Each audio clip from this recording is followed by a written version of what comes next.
We're on. Hare Krishna. We have a wonderful show tonight. We're going to be talking about vows and the relationship of our environment on our vows. Also, we're going to be talking about something called samskaras, which you may have heard of. Samskaras are impressions that we pick up from our environment.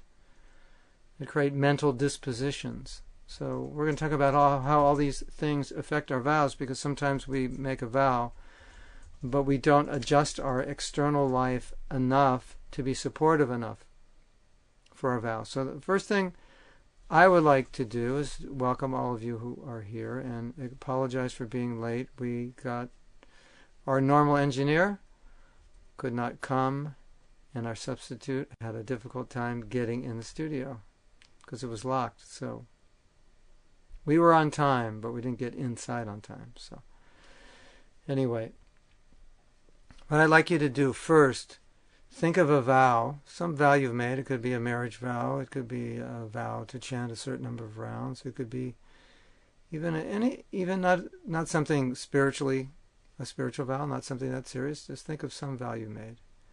And now look at your daily activities in relation to your vow.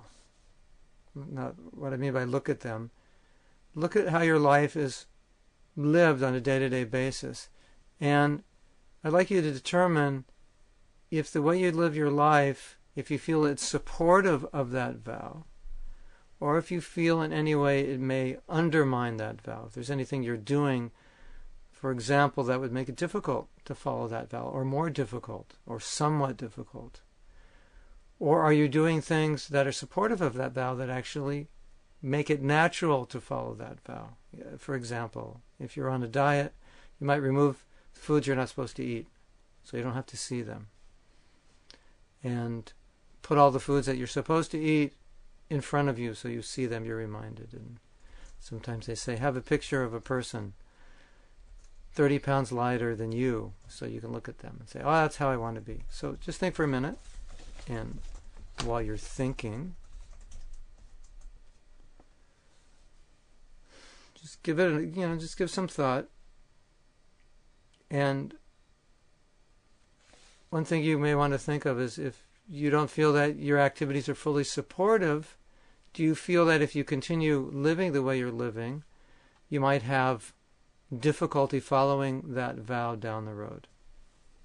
It's just, a way I like to begin, just to kind of bring things home a little bit to you. And if you're following a Krishna conscious practice, then does the rest of your life support it in some way or undermine it in some way? And if you haven't fully considered that, or you can't consider that now, just make a note of that and take that home, write it down, and think about it, because that's what this class is going to be about, and it's really important. It's really fundamental to be able to follow a vow, to have a life, what I call a life support system. Like if you're sick, you go on life support. There's another life support system. And in just like in our japa programs, we talk a little bit about aligning our life with our japa, because sometimes, for example, you find your mind cannot focus on your japa. Just one day it can't focus. And usually there's a reason. And actually one disciple had this problem, and he went to his guru, and his guru, he asked his guru, what can I do? His guru said, stop eating grains cooked by non-devotees. And then he did that, and then he didn't have that problem anymore. So that it doesn't seem like such a big thing, but a little thing can become a big thing in how it affects us. So that's what I want to talk about. So I've written a few things, so I'm going to read and speak, if that's okay with everybody out there. So just this way I won't miss anything. So first I want to talk about this subject in relation to a description Prabhupada gives of a Mahatma, not necessarily me, because I am the servant of the person Prabhupada's describing, so don't think I'm talking about myself. Prabhupada describes a Mahatma as one who will not allow himself to be in a situation that doesn't support the realizations he needs to remain in Krishna consciousness. Doesn't support the realizations he needs to remain in Krishna consciousness. Isn't that interesting? That we can live a certain life which will yield particular realizations. Some of those realizations may be realizations how to enjoy this material world. For example, according to our association, we will be influenced in a Krishna conscious way, or will be influenced otherwise. So, and there'll be consequential realizations that come from that. So, I don't know if you've ever thought of that, or thought in that way of actions which produce realizations, and understanding in your own life you need certain realizations to remain fixed in certain activities.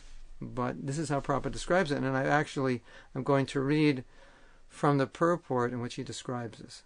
Now, Prabhupada's talking about the conditioned state and the constitutional state. And constitutional is that I'm a servant of Krishna. Conditioned is the external environment, the body, the modes which I'm in, and so forth, and my obligations in the material world. So this is the context of conditioned. Now, in the conditioned state, sometimes devotional service and the conditioned service in relation to the body will parallel one another. In other words, what you have to do to maintain your physical body and the others that you maintain and live in this world will support your devotional service. It'll run parallel. But then again, sometimes these activities become opposed to one another. So what we have to do to maintain our existential position, our position in this world, may run against what's beneficial for bhakti, which is unfortunate. So this is how Prabhupada resolves this. You understand what I'm saying? That perhaps I have to do things to maintain my physical existence in this world, but they tend to undermine my devotional. So it's like after a day of doing what I do, I don't feel like being Krishna conscious. I feel like throwing in the towel. I don't feel like chanting. I don't feel inspired. I feel that those activities tend to undermine my spiritual desire. Okay. As far as possible, so how does Prabhupada resolve this? As far as possible, a devotee is very cautious so that he does not do anything that could disrupt his wholesome condition. He knows that perfection in his activities depends on his progressive realization of Krishna consciousness.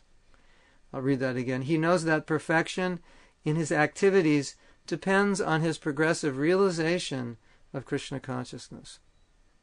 So, if I do activity A, that will produce a realization in Krishna consciousness, which will help me follow the practices of Krishna consciousness, which I am devoting myself to, or I'm vowed to follow. If I perform action B, that will not give me the realization that I need to execute my devotional service. Now, if you think about it, to engage in material activity also requires a particular realization. What is that realization? Who could tell me? What realization do you need to be fully engaged in material activities? Do you need some realization? Definitely need a realization. Should I give you a hint? What realization do you need? Well, you need to think you are the center of the universe. You need to think everything in this universe is meant for your enjoyment, or at least potentially you could enjoy it if you facilitate yourself, if you know the right people. That's the realization you need to enjoy the material world, that I am the enjoyer of this world, that it is possible to be happy here, to enjoy the things of this world, because my constitutional position is to enjoy. You need that realization. Now, what happens when people come to Krishna consciousness, they gradually become purified of that realization, and as a result, they find themselves becoming detached from things they were very attached to, and a lot of times they don't even know how it happened. Just one day they wake up and they think, oh my God, I haven't done such and such thing for the last month. because they're getting different realizations about who they are and who this world is and what this world is for. You see? You understand? So, what realization do you need to be Krishna conscious? Well, you need the opposite realization. Because if you're trying to be Krishna conscious and you have the realization that you are the enjoyer, that you are the center, then that realization does not support your effort to follow the practices of Krishna consciousness. Rather, it goes against it. It undermines it. So, there are activities that undermine our Krishna consciousness. There are activities that support it. There are activities that support the realization that I am the enjoyer of this world. Those are called material activities. They reinforce it. I'm sure you all have that experience. Material activities reinforce themselves, and spiritual activities reinforce themselves. As you do them, you want to do them more. You become purified. So, this point, very important. We should not do anything which will disturb our realization, because we need realization. Just like there are many practices in devotional service that are not easy to do because we're not purified souls. We're not spontaneously attracted to Krishna. So they're not so easy to do. So we have to have some realization why we should do them. For example, Srila Prabhupada had written a letter to someone, and he said that you don't really have to force people to become devotees. You just have to teach them Krishna consciousness, and they'll understand why it's important to make certain sacrifices for their spiritual advancement, and they'll voluntarily perform sacrifice or tapasya. They'll voluntarily give up certain activities because they'll realize those activities are detrimental to their spiritual life.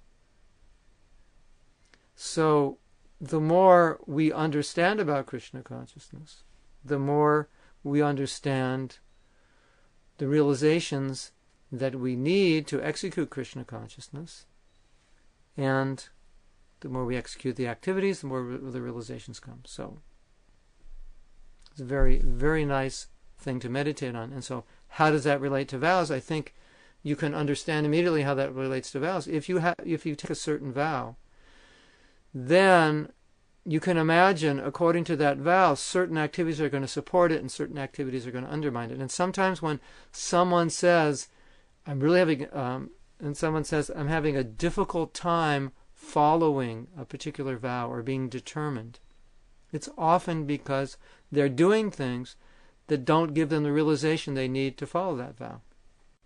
Does that make sense? It's actually very simple.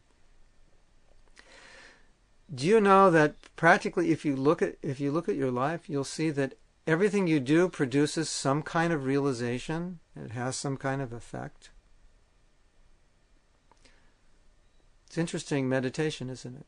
That everything you do will produce some kind of realization, some kind of effect on you. So we're going to talk about that. That's really the essence of what we're going to speak about here. How everything we do is going to affect us. And how you can see in your own life, if you're having difficulty following a vow, keeping a commitment, it's likely that you're doing things that are not supporting it. You're acting in a way which is contrary to supporting what you want to achieve. Even though you may, in a very narrow way, be focusing on that particular vow or that goal, but in a broad or a global way, the things you do throughout your day may all not be supportive of it. And just like a lot of the self-help gurus, they say, if you have a goal, then you should write the goal down, and then you should look at your life and see how what you're doing every day is moving you closer to that goal. Because it's going to move you closer to it, or it's going to keep you where you're at, or it may move you away from it. So if you make a vow, then you want to look at your life and see, well, what am I doing that's helping support this vow, that's making it easier, or giving me more strength or determination to follow it? So that's the idea. And what am I doing that's giving me the realization I need to be able to do this? Just like many of us lived in temples. And to live in a temple, we had to take a vow of celibacy. So if you've taken a vow of celibacy, you know how difficult that is. And if you haven't, you could imagine how difficult that is. So, but at the same time, it's not difficult if you're supported by realizations in Krishna consciousness, because the proper realization will support the proper dealings with the opposite sex, which will enable you to practice celibacy and keep your heart and mind pure. So it's difficult. It's especially difficult if you're not engaged in supportive activity. Just like there's a story of a Jamil that's in the Bhagavatam, 6th canto. Now, Jamil, he was born in a Brahmin family, so it was a devoted family. And so if you're born in a Brahmin family in ancient times in India, it's kind of like what you could consider aristocracy. Like if you're born in a very wealthy family, you're not just going to go to any school. You're going to go to private schools. You're going to go to the best private schools, and you'll have personal tutors. And if you're going to, let's say, learn to play the piano, your parents will probably buy you one of the best grand pianos made, and they'll find one of the best teachers in that city to teach you. It's like that. So a Brahman's life is a little bit like that, spiritually speaking. It's refined. It's a certain things that Brahmins would just never do. They never eat meat. They never take drugs or alcohol.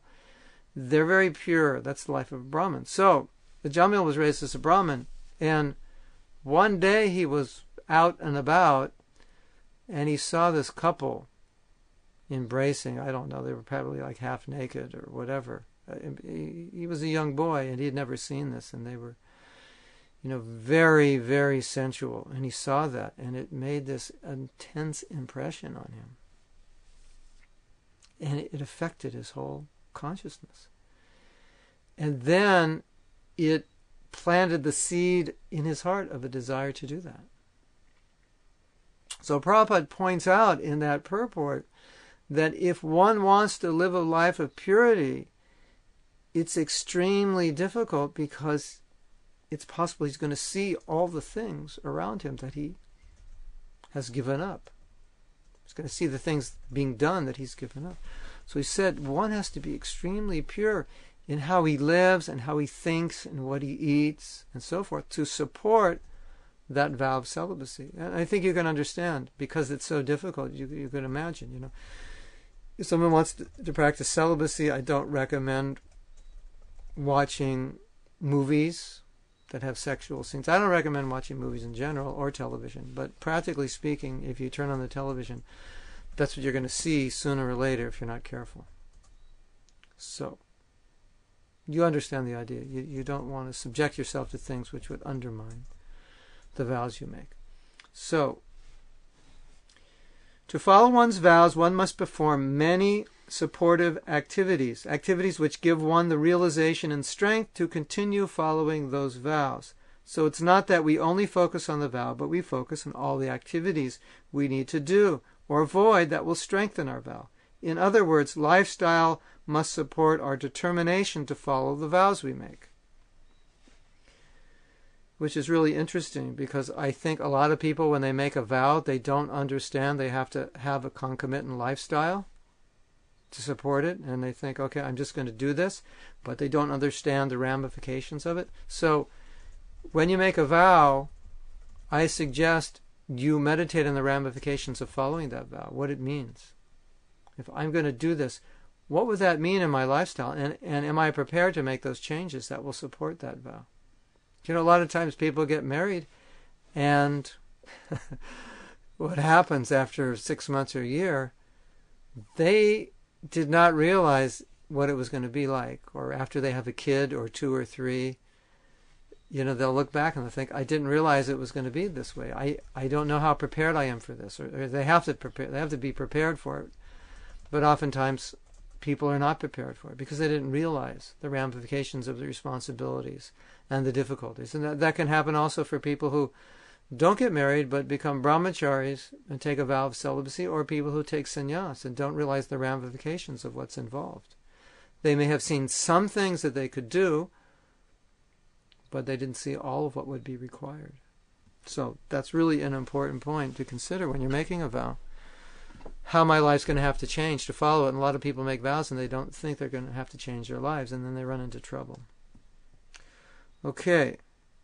Lifestyle must support our determination to follow the vows we make. In order to do this, it's also important to understand the depth of the vows we are making, because often when making a vow, we might not fully understand the depth or ramifications of those vows. For example, we may assume that a vow means one thing, and the person we made the vow to assumes or expects that it means much more than we think. For example, you may get married and you think, I'm speaking as a man, you think, as a man, this is what I define chastity to my wife, or chastity to the relationship of marriage in a particular way. And it means doing certain things and not doing other things. That may not be at all how my wife assumes that I should act as a proper husband. So, the same way, we may make a vow to our spiritual master to follow regulative principles, to chant 16 rounds, and so forth. But the quality of the rounds we chant may not be the assumption that he was making when we said we would chant 16 rounds. He was assuming we would chant 16 attentive rounds with feeling. He wasn't assuming we would chant them in our bed, laying on our back, while watching television and eating sweet balls. So, that's an important point. We may not understand the depth of the commitment we're making when we make a commitment, because we make assumptions about it without understanding what the assumptions or the needs of the person we're making the vow to are. So that's important. Or we may just be ignorant about what's involved when we commit. We just have no idea. So before we commit, it's important to know the full ramifications of the commitment. For example, here's another example. It's a nice one. If you ever take a leadership role, people under you expect certain things. They expect you to behave a certain way. They expect to be treated a certain way. So a lot of times someone will take a leadership role and people around him will be upset by what he or she is doing. He just can't figure out why. Because when he took the leadership role, there were certain expectations that people had of a leader in that position. So he committed to take a particular role, but he didn't know, or she didn't know, what was involved in terms of what other people expect. I've been in that position before, and I can tell you, it's not easy, because people expect a lot of a leader. And it's especially not easy when you don't know what they expect, and you go into that role.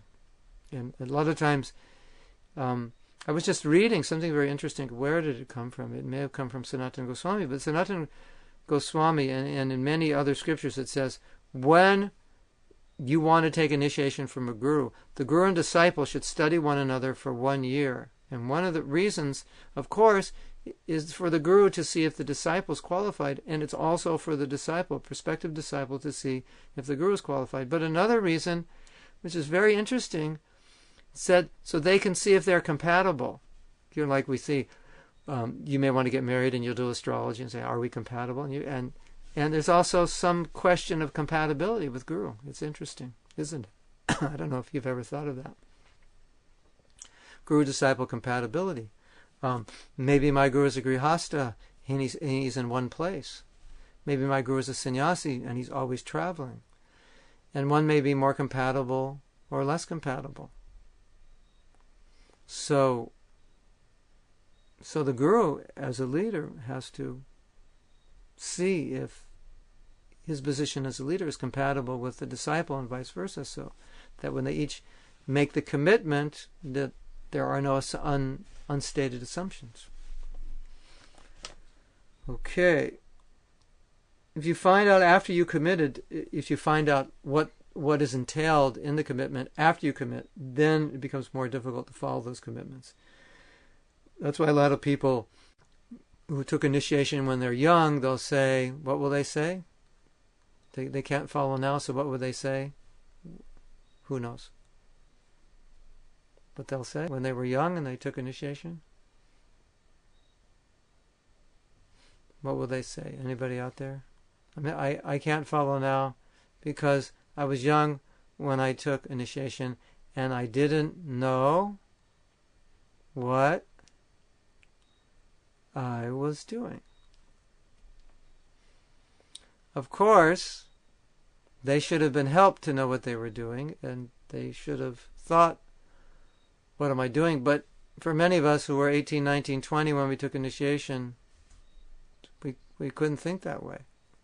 Just our brains didn't function that way. So I'm trying to help you understand that it's important to know what you're doing, the full ramifications of it. I mean, why is there so much divorce? People don't understand the ramifications. They don't understand the person they're marrying. They don't take time to understand them, to understand themselves, the ramifications and responsibilities of being married, the possible difficulties that they'll undergo, how will they deal with them, so on. So the more you understand, the more equipped you are, or the more equipped you are to make a decision that you may not want to marry this person. Okay. Anyone who has any questions, just ask. Otherwise, I'm going to keep speeding along here. And if I'm a little redundant, it's purposeful, because I just want to make sure you get this, because this can help you a lot in the future, in the present and the future. Now, I want to define what spiritual vows are. I've defined it before. I want to define it again because Archie's asking, is it okay for me to get married at my age? I don't know how old you are. If you're under 18 or over 70, probably not, but give me a... you want to let me know how old you are?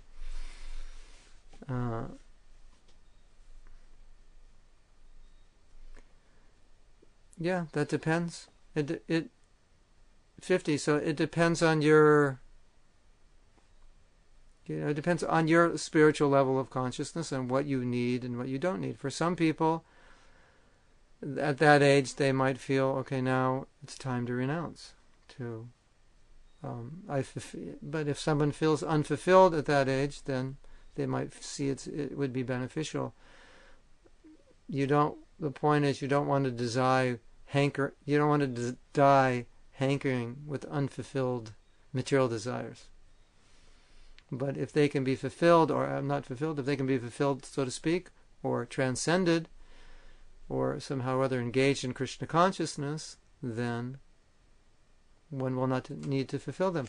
Sometimes Prabhupada said you could take Krishna as your husband and fulfill yourself that way. But that's not easy for everyone. So that's a general answer. But again, you should know what you're getting into. Getting married at 50 is not the same as getting married at 20. Okay, now, we defined spiritual vows before. I'm going to define it again because it's important to go over this definition for the sake of the discussion we're having now. Spiritual vows are defined as an offering to God that we commit to make not only now, but those offerings are committed to the future as well. Just like you may commit to anything.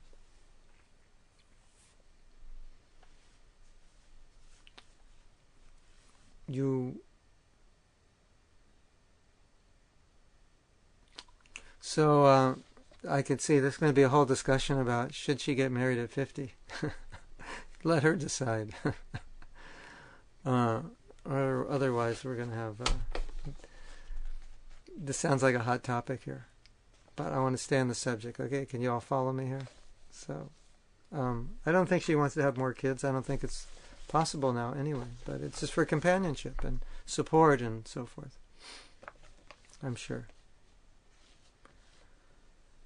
So,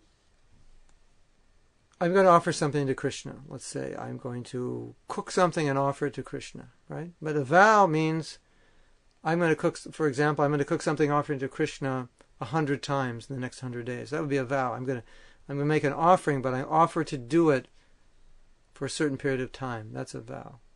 So I think the best way to understand a vow, it's like taking out a loan that you're going to pay a certain amount of money every month. Okay. $100 every month. So I'm committing 4 rounds every day, 16 rounds every day, principles, It's a commitment I've made. Now there's a debt. Of course, Prabhupada said you can never pay back your guru because the debt is too great. But in this sense, there's a debt. When you make a commitment, there's a debt. Okay. All right. So that's the definition we're dealing with. Okay. Now, I want to talk a little bit more about the environment by talking about samskars. Have any of you heard of the word samskara?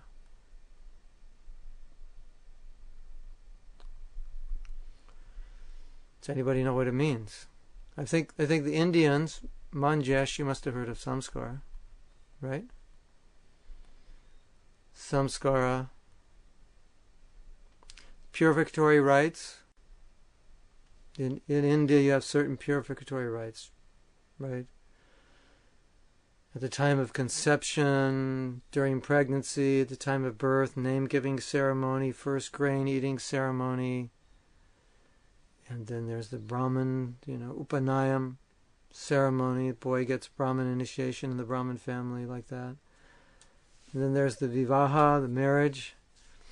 And then there's, at the time of death, there's another samskar. So, samskars, Prabhupada describes them as reformatory activities, reformatory rites, or he sometimes says purificatory rites. We do these things for purification, but what samskar, when we say we do these things for purification, they also create impressions. So in Buddhism, if you look at Buddhism, I don't think they have these same samskars. They define samskara as mental impressions or mental dispositions. So how do these things tie together? Well, by performing certain purificatory rites, they create positive impressions which empower or facilitate spiritual practice, spiritual development. That's the idea. So the concept of samskara as mental impression is very interesting, because whatever we're seeing is creating a mental impression. Whether we want it to or not, it does. And I'm sure you've all experienced seeing something that affected your heart in a conscious way.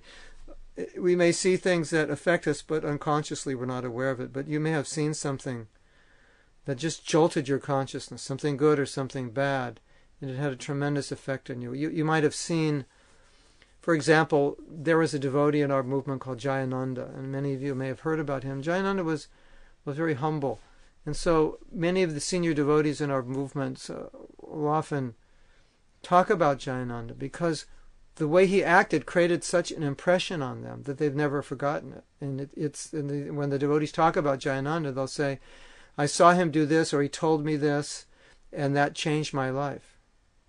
So oftentimes, what you see can change you drastically. I'll give you another story. This is such a wonderful story. This story is told by Mahanidhi Swami. Mahanidhi Swami, he's been living in Vrindavan for the last 18 years. And he is a very wonderful devotee, very Krishna conscious. And he once went to visit a famous guru. I don't know where this guru was. Maybe a Vrindavan area, maybe somewhere else. And this guru is well known. He has thousands of disciples. So Mahanidhi Swami went to see him. Mahanidhi Swami is an American, raised in California. And this guru is, great devotee from birth, like that, very pure soul. So when Mahanidhi Swami went to visit him, there were many, many people in the room. He's a very important person. He got off his seat, he went and got him some water, ordered all his disciples, not all his disciples, ordered some of his disciples to help Mahanidhi Swami, give him what he wanted, gave him a seat. He was personally serving him. And Mahanidhi Swami said he was overwhelmed by that. He was completely overwhelmed by that. And seeing that made this tremendous impression on his heart. You could imagine, And Mahanidhi Swami was feeling like, who am I? I'm just, 30, 40 years ago, I was a malecha. I wasn't raised in a Brahmin family. I've done so many sinful things. And here is this pure soul, pure from birth. He has so many disciples and so forth. And he's coming off his Vyasasana. He's going in the kitchen. He's bringing me water. He's making sure I'm comfortable, giving me a seat, ordering his disciples to help him serve me. So what we see creates impressions. What we hear creates impressions.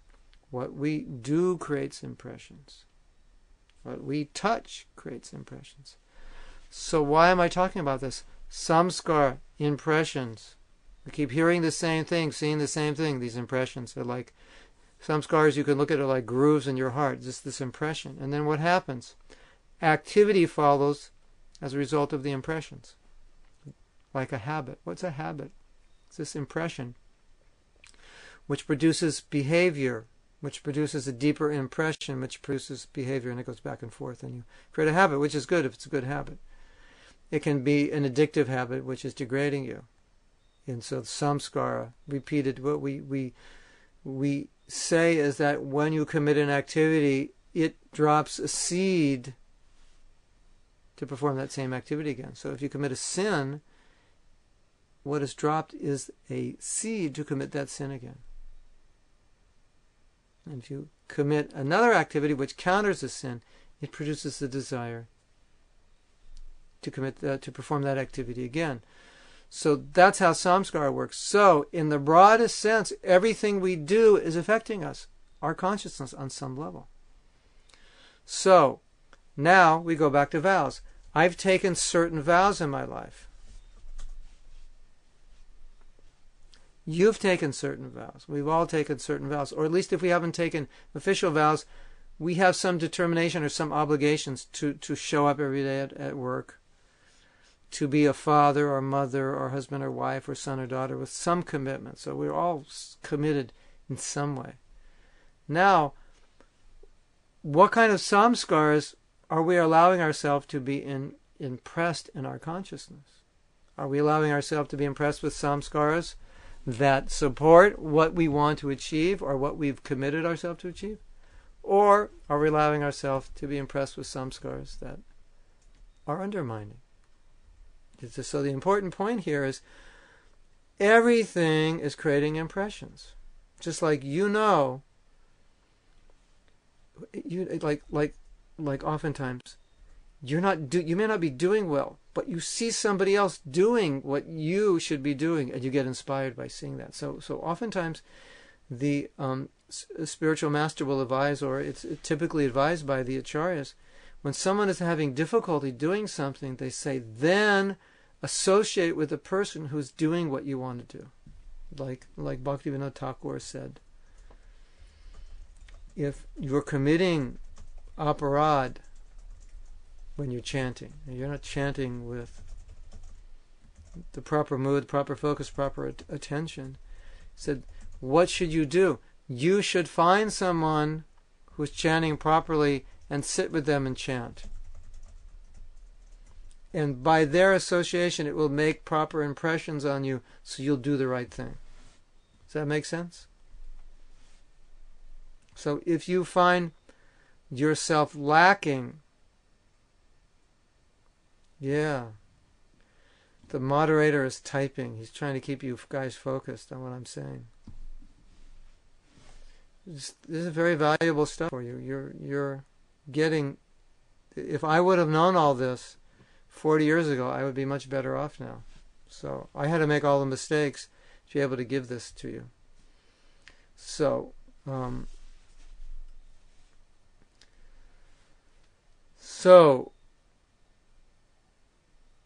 we need to be sensitive to the impressions that we allow ourselves to enter. Because you can allow poison to come in through your ears, through your eyes, through your mouth, through your sense of touch. Or you can allow nectar to come in, either way. And then we'll be affected by it. So sometimes we'll see a devotee, and the devotee is very inspired, very Krishna conscious, and we think, I would like to be like that. But then you might think, this devotee must be special. He must have been a very advanced devotee in his last life. He must be a rare soul for him to be so Krishna conscious. But then I would say to you, go and live with that devotee, or be around the devotee and see what he does, see how he lives. And you will see that the very things he does are things which inspire one in Krishna consciousness. And I would say, when you find that devotee that you respect, find out what he does and do what he does. Because then, if you want to be like him and you do what he does, it's likely you'll be like him sooner or later. Makes sense, doesn't it? It's not like mystical or magical. Often we see devotees and they're very Krishna conscious. And I was thinking, we should write a book, The Success Principles of a Devotee. And you just find successful devotees and interview them and say, what do you do? How do you live? What are your attitudes? How do you think? Just like in the material, in the secular world, They have all the books on success. How do you become successful in anything? They interview people. They find out these were the principles they followed. These were the ways they thought. There's a certain way to think if you want to be successful. There's a certain way that people who are not successful think. So they interview the successful people, and they find out, oh, there's certain commonalities amongst them. That successful people think in this way. They don't think in that way. They act in this way, act in that way. So then I was thinking, okay, we should write a book, the success principles of the pure devotees. Say, how do they think? How do they act? What don't they do? What do they make sure that they do every day? I just read yesterday the most amazing thing. Should I tell you? Are you all listening, or what's going on out there? Are you listening to me? You want to hear something amazing from this book? Yeah, it would be a great book. Maybe I should write it. That would be a great book, wouldn't it? All you have to do is interview some wonderful devotees, and pure devotee success principle. Okay, foot dust. Make sure I write it. Should I take a vow to foot dust to write the book? I don't know. I'll think about it. Maybe I'll think about it. Because if I take a vow, then I'm going to do it, and I don't want to let you down. So, anyway, what was I saying? I totally lost my train of thought. Talking about successful devotees? Yeah. So, we compile this book, and then we see, okay. I'm going to tell an amazing story. Oh, the amazing story. Oh, yes. Here's an amazing story. First, I was two amazing stories. Let's get focused here. Focus is very important. Okay, so this one devotee, before he chants japa, the amazing story. So before he chants japa, he spends 15 minutes offering prayers all the way up the disciplic succession. To his guru, to Srila Prabhupada, to Srila Bhaktisiddhanta, Gaurkishore Das Babaji, Srila Bhaktivinoda Thakur, Jagannath Das Babaji, all the way up the disciplic, offering prayers, glorifying, and each devotee and praying for mercy. That's an interesting success principle, isn't it? He said, by that he gets mercy so that he can then chant his rounds. Now, you ain't heard nothing yet. Listen to this. There's another devotee whose name I will not mention, and we cannot imitate his activities, but periodically he goes to Govardhan for R&R, which in Krishna conscious terms is not really mundane rest, but it's rest from Maya, and recuperation and re-inspiration and re-evaluation and refocus. And what he does is he does the same thing that this devotee does, but he does it for 2 hours. And he goes through not only the disciplic line, he goes through all the gopas and all the gopis in Krishna Lila and all the personalities in Gaur Lila, just begging and praying for their mercy.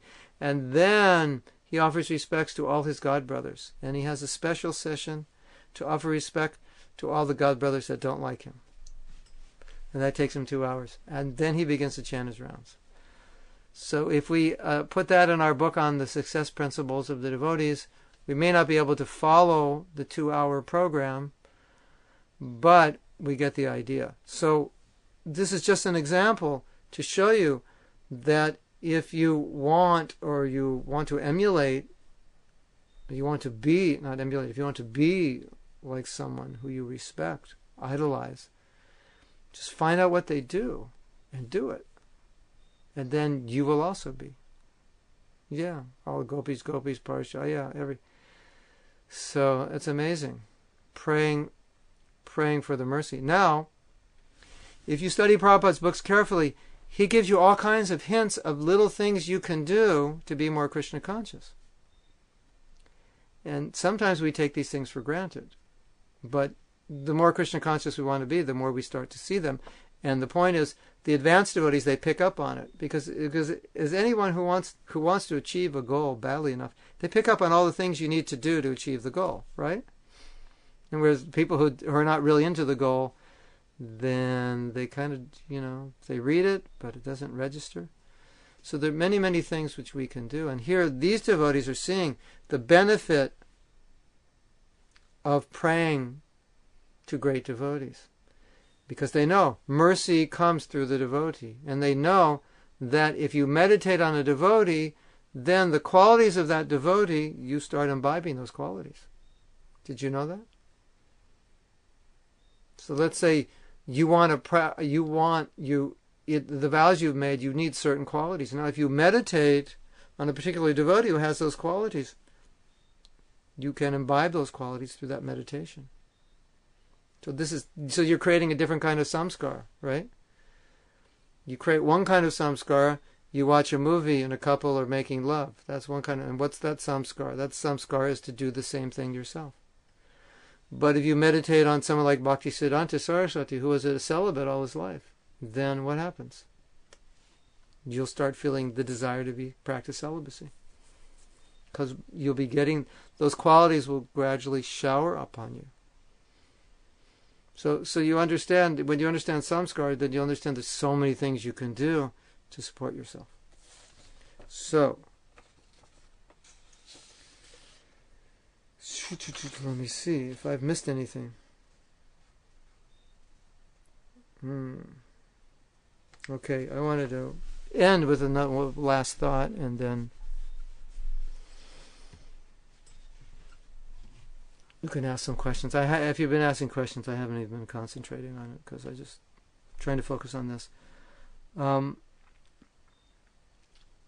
want to talk about the idea of repeated actions becoming habits. Now, it's said that we have around 60,000 thoughts a day. Who's a good mathematician? How many thoughts an hour is that? If we have 60,000 a day, divided by 24 is what? 2,500 thoughts an hour? Is that right? Somebody out there with a calculator?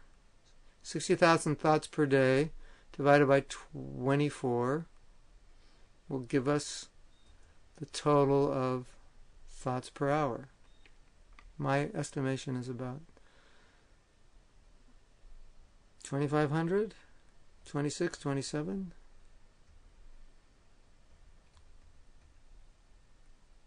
Manja says 25. 25 it is. I am pretty good, huh? I'm a human calculator in disguise. Okay. Divide that by 60. What do we get? Like,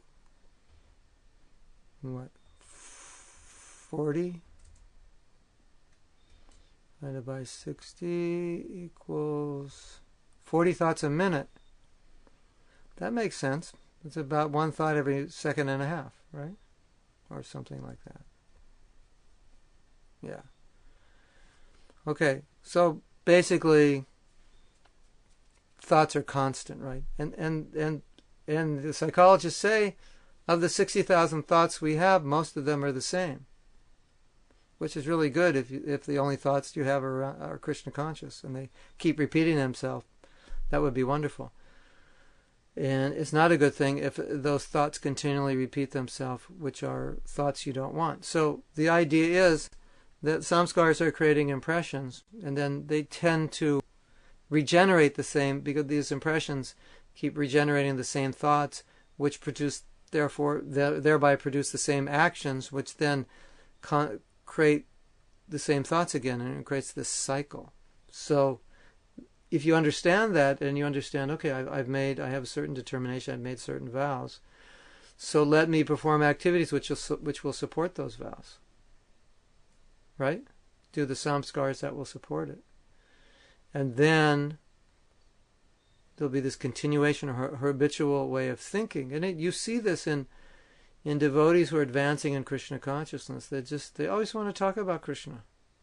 They just always want to do Krishna conscious things. As their thoughts have become preoccupied because of the samskaras they're doing, because of everything they're doing is purifying them, so it's reinforcing the desire to be Krishna conscious. So I'm hoping this will be helpful for you in understanding both whether or not you should make a vow, and understanding if you do make a vow, what is actually required, and if you have made a vow, what would be required if you're having difficulty to support it, and even if you're not having difficulty, how you can do certain things, which will create these impressions and the external and environment which will support what you want to do. That's all I have to say. Now, if you have any questions, please ask.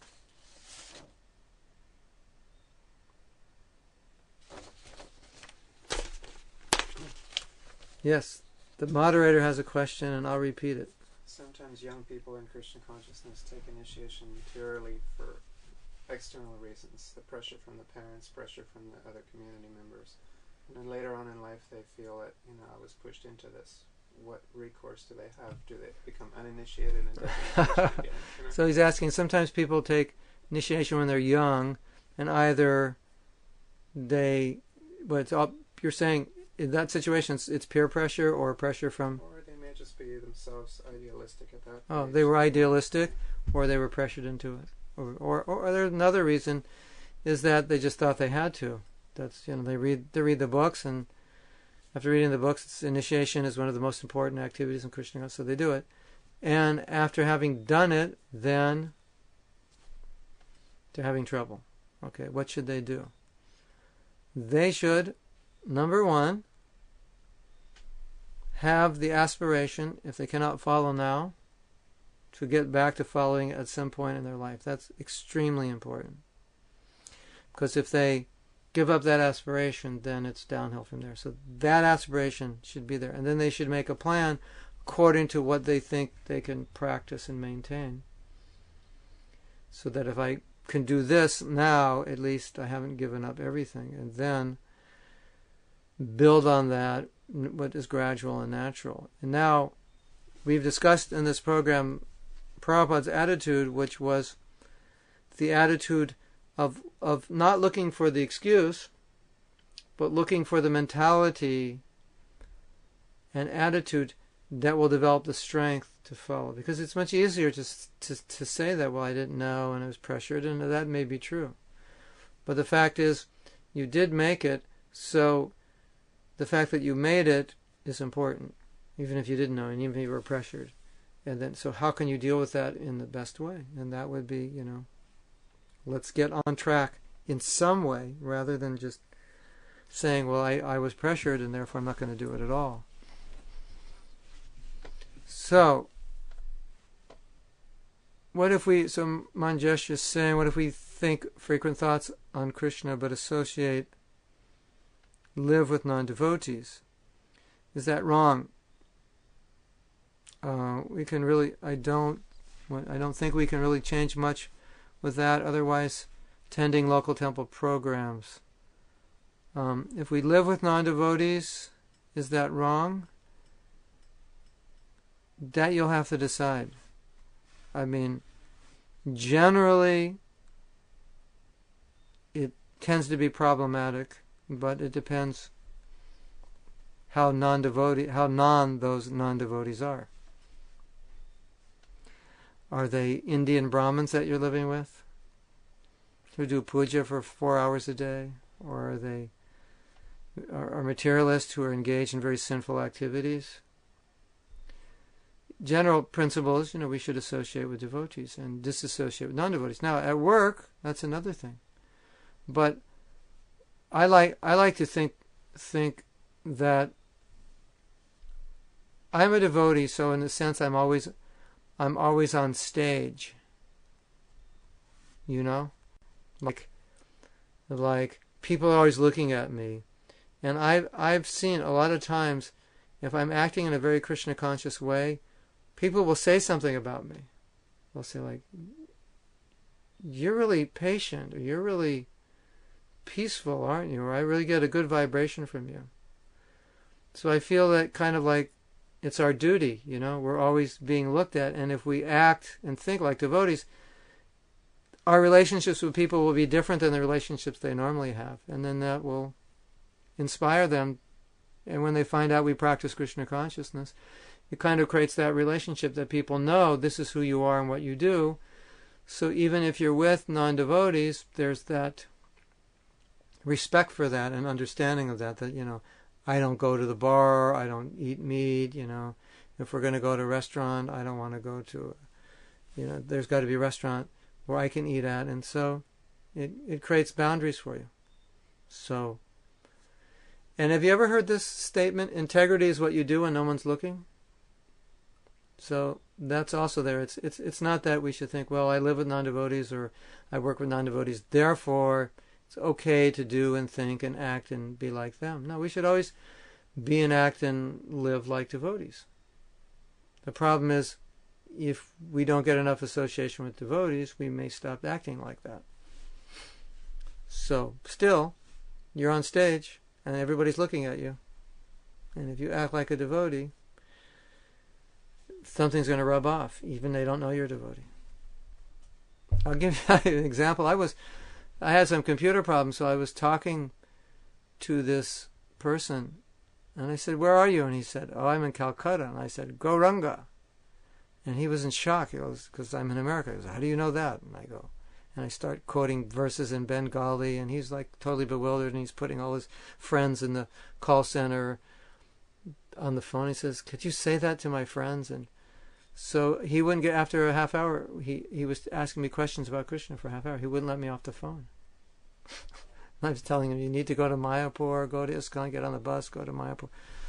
So anyway, there's so many opportunities to share Krishna consciousness. And then, then we're on stage, we're the devotee. But, so I don't know who your non-devotee friends are, but I mean, you could easily solve your problem by making your non-devotee friends devotees. Then you'll be living with devotees. And making everyone you work with a devotee, then you'll be working with devotees. Right? Not so easy, right? But maybe you can do it. Give it a try, Manjesh. Everyone you meet, tell them about Krishna, make them devotees, give them the holy name. Maybe you'll be associating with devotees all the time now. Yeah. Hiranyakashipu said association is like a crystal ball. You see whatever you look in that and it reflects. Very nice example. Thank you. How can we share Krishna consciousness? That depends. Like I'm saying, one way you share it is by your behavior, just by people seeing how you act. And I think one good way to share it is to drop, how should I say it? You drop little, what's the word I'm looking for? You say things that spark interest. It's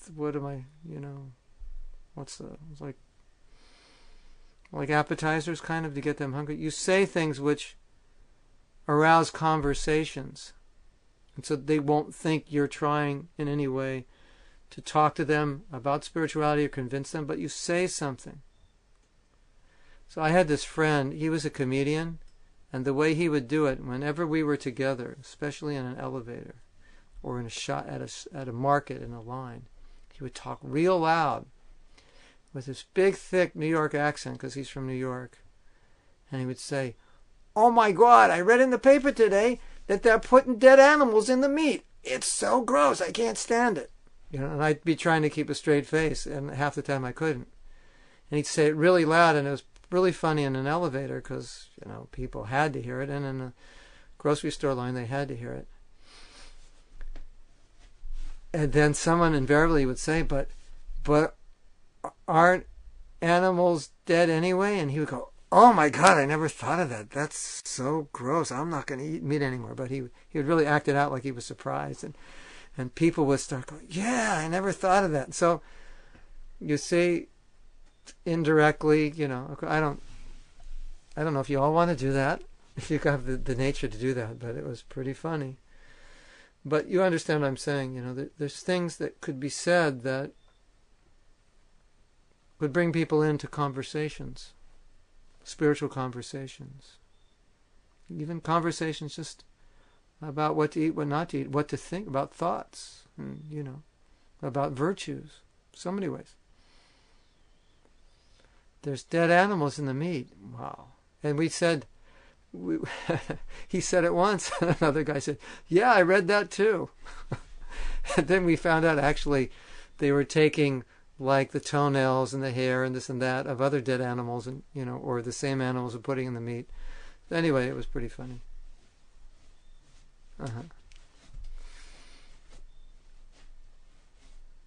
Anyway, oh yeah, you could put tilak on, or you could have a T-shirt. You could, you can go to Office Depot and get these patches, and you can print them out, and then wear a T-shirt with a patch on it, or get a button made, or get a sign in your office on your desk that says something, and change the sign every week.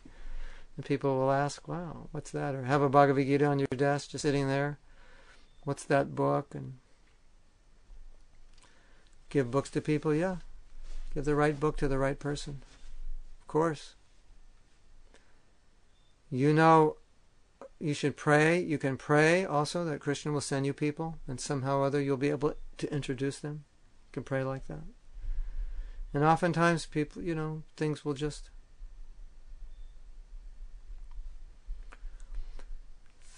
Krishna will just arrange things. It happens all the time.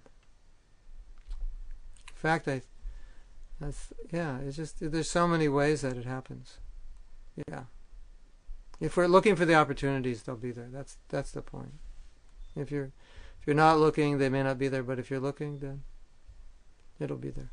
Okay? So we started a little late, and so we're ending 9 minutes late. I thank you for attending, and we'll see you same time next week. Hare Krishna.